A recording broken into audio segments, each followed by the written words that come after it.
Okay, abusia so ye na wasibiem emra GH report so ene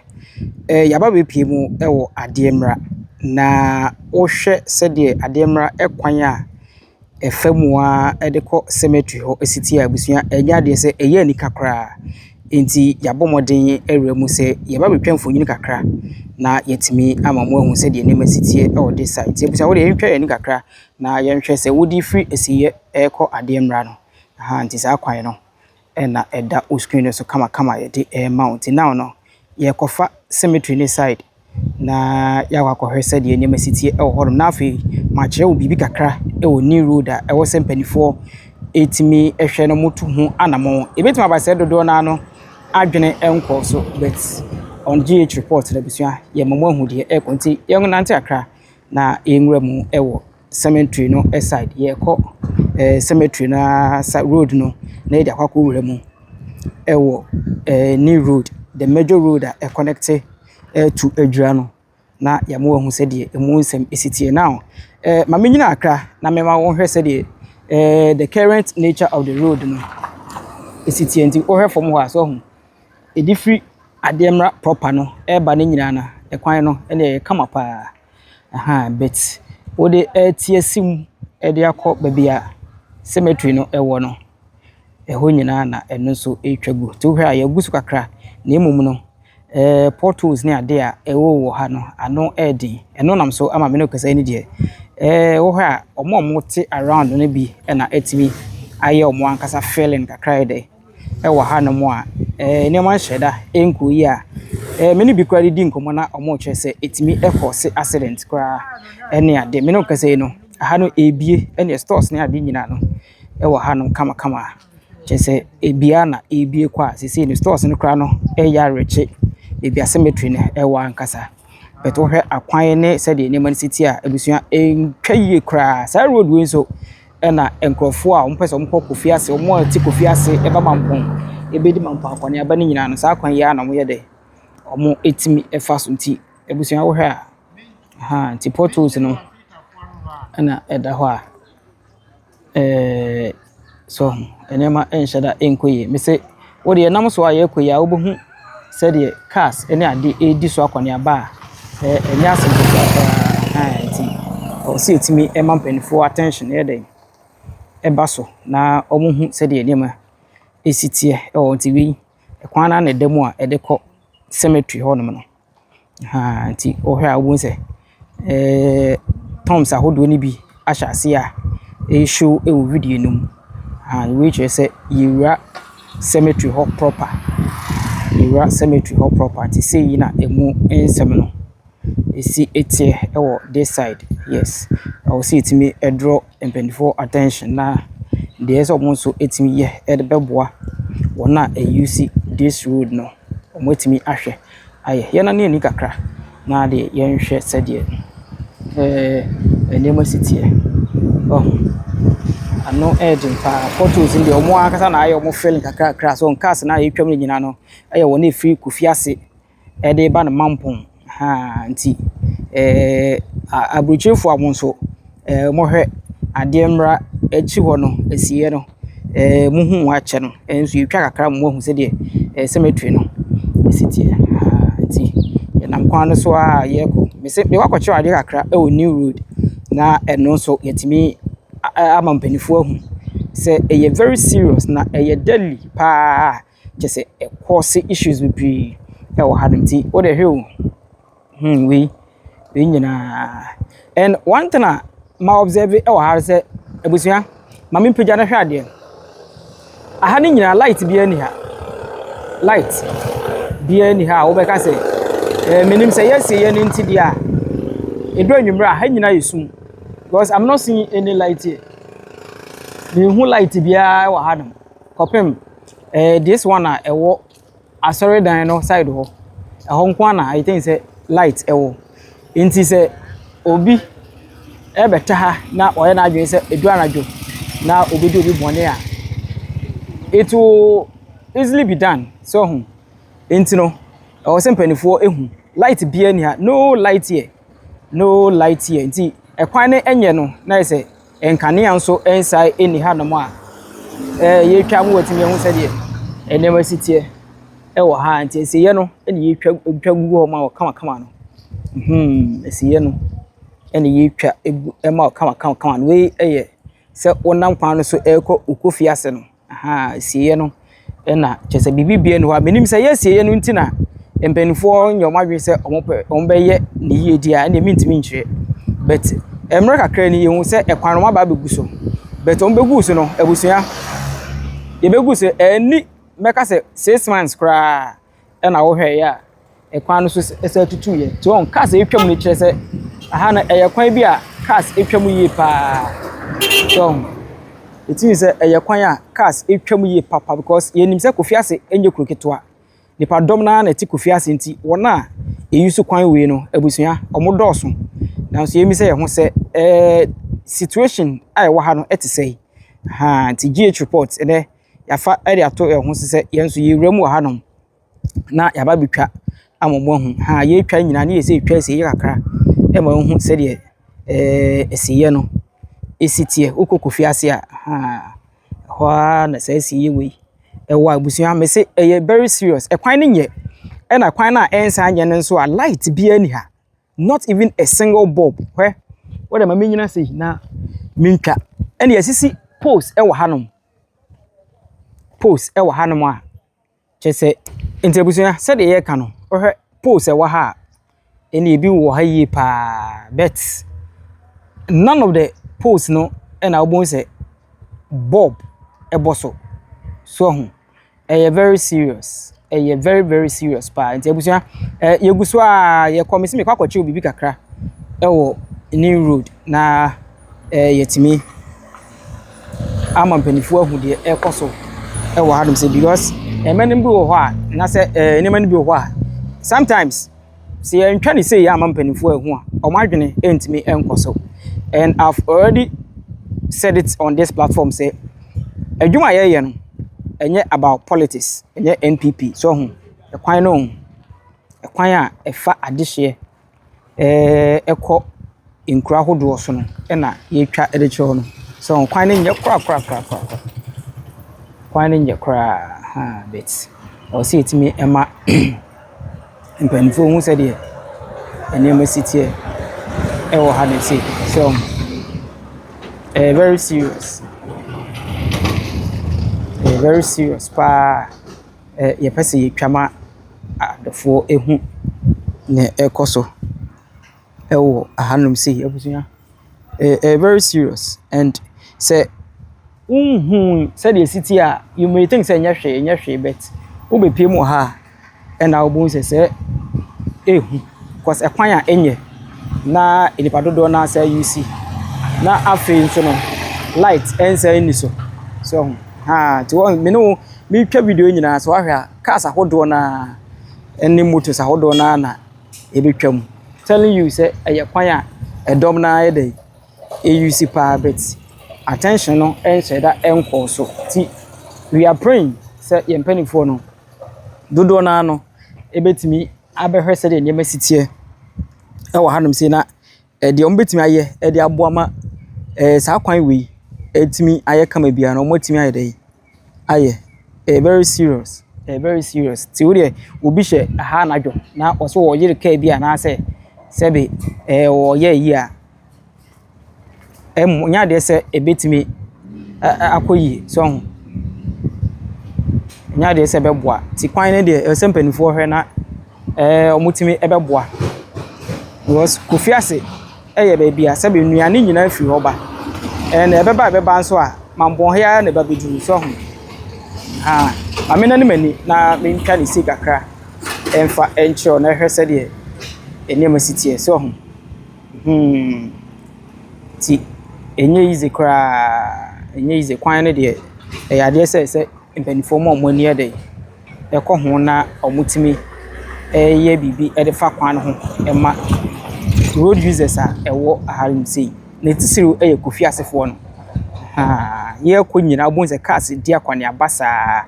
ekwan omutimi connect e de ko adwira ne nasefo nyina because ufa ha na say ufa kwan so na wutisi the main road a eye bia ya chese it come wi mebri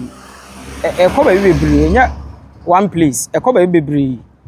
ha nti se driver opeso kofitam opeso okọ repair nika opeso okọ adwira ene ne nkrabata ahia na obefa so ti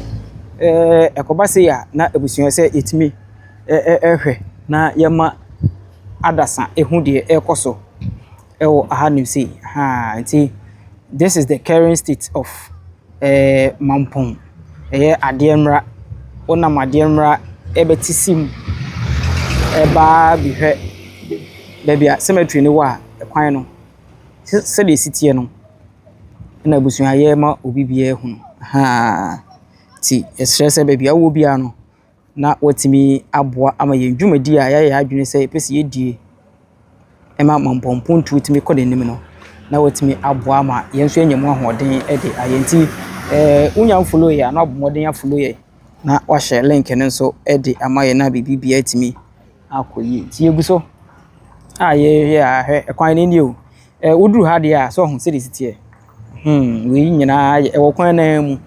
so nti cars ba ya gise hwe wo de hwe ade o so ayise we airport kakra na we nso awo so kakra bi na so matimi abo nsa ho serious hwe ha kra de kese enyenyenyenyenyenyenyenyenye ebusuan wo de hwe ekwan ni nyenyenyenyenyenye o enye se ya hwe na ya nka na ye twen se bibi nsi ansa ebusuan wan hwe a na empempem ene edom na ebehwere wo nkwan ni nyina ye sa ekwan so bi kan ye nhyada nye ekwan bia wa gidigidi ana se ho ka no ye ntimi nye we yade e betimi aye kra because free so na mede wo kasa ebai ho ni nyina yagu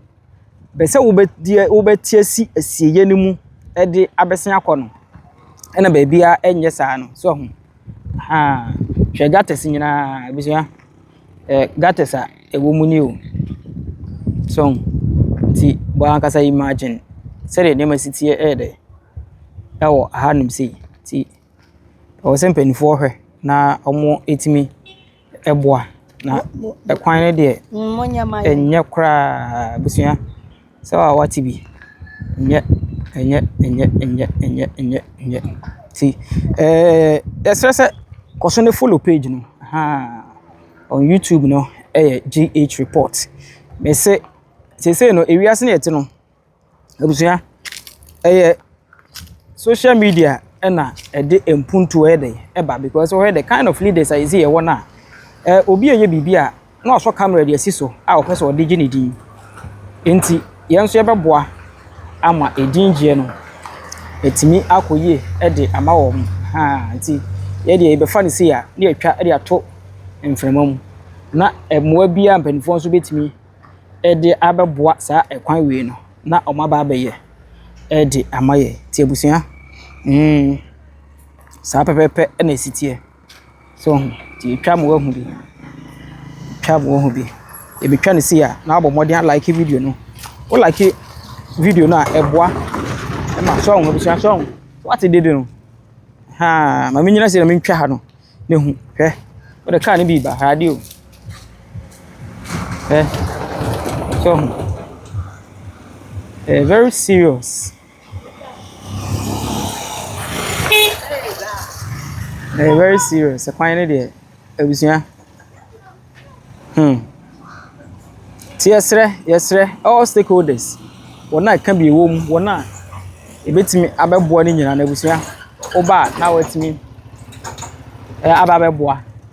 ama ejuma na koyi asemu wasante Mampong abusua eya famudie pa kwane nye twa ma obi a obetimi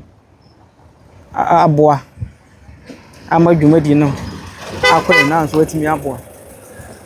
ama na aye kamanti abusua me ba betwa de bi a kire wo ha no na onso wa kire wadwene ho ama me dan yesiwe asori dan pa na asori dan ni mu ni o you see asori dan Now asɔre betimi aka sɛ ende gata da omonim na omonim ba bia enso no free buy bet come on omo besom nyame wa ha na yenka sɛ de omo lady charge na sɛ omo na ayesa enyema we but bro come on yenhwa de very deadly ade we ebetimi de yare kese pa aba ebetimi de yare kese pa bre asɔre man maybe sofu pani odano na adwen ko so that very serious very very very serious just the entrance of the church no and as I got we are emu ayesi no eda so kwaa kopem asɔre no just asɔre nani o so ofa uko bi fi ti which means ha nyina ba bia nkrofo tete say me ka say ha na bia ma eni pra beto asiye no so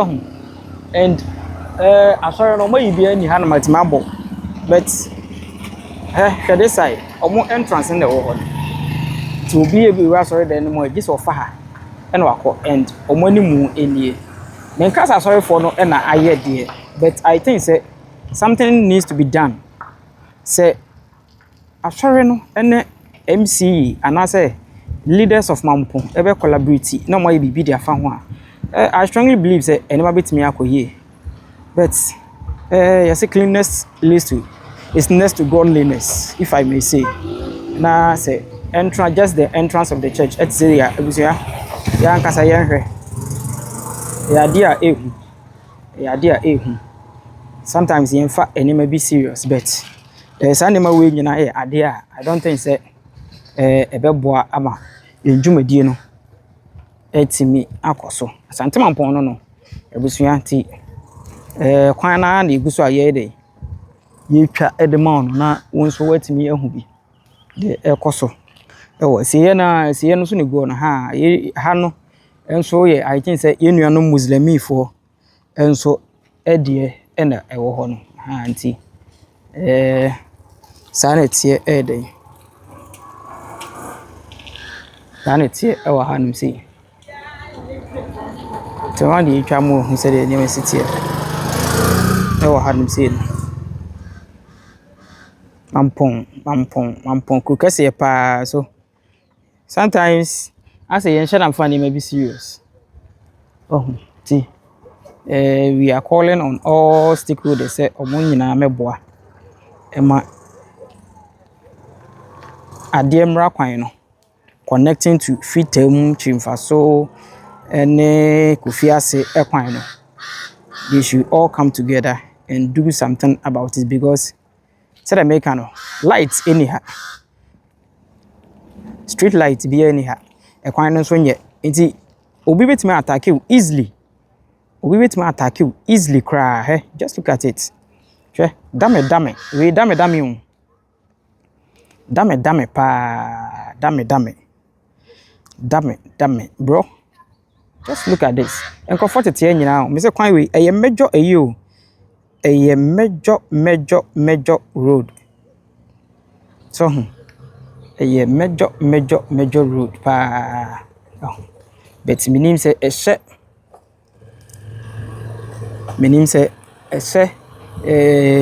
esienti na obia neglect anase obia shedam pese ordinary adwene be koso ne dia I can't tell but very serious o de hwe kwan a car no be fa so na oba so hwe kwan a car no so this ugeji na watimi ayden watimi aye sebe ya wontutum so now say I do anwumre na kronvo bi de agu so ana so obi jire wo ha just these portals alone everything am ya jire ana se bitimi ase oniema bebre ti abusua we are only pleading with authorities say they should help some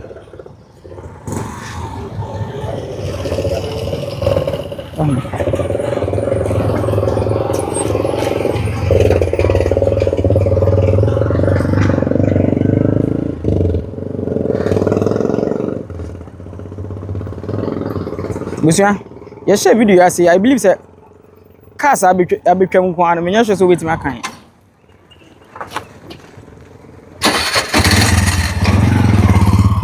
Cars abetwam ko an menya hwe so wetima kan. So we so sa kwan we. And so connected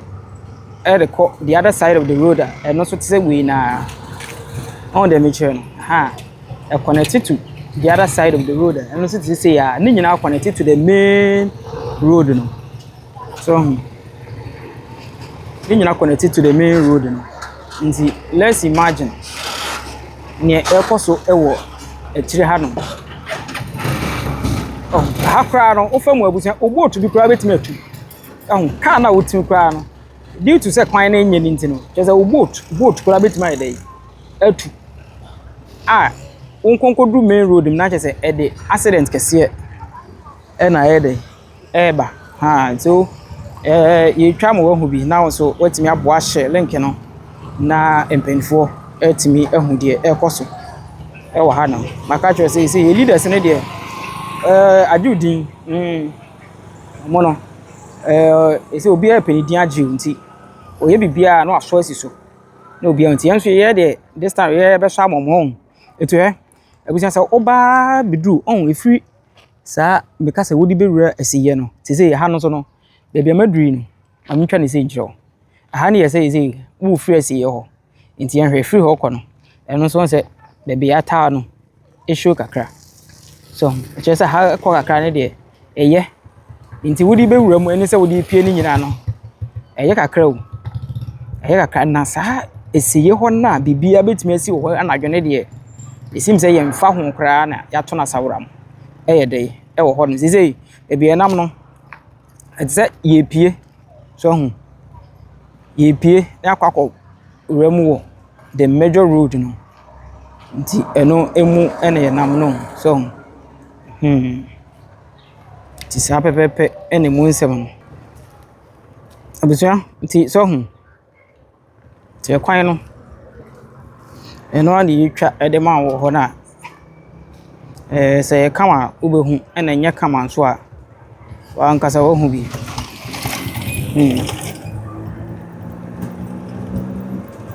sino ana eda screen so a ye namu a ye ko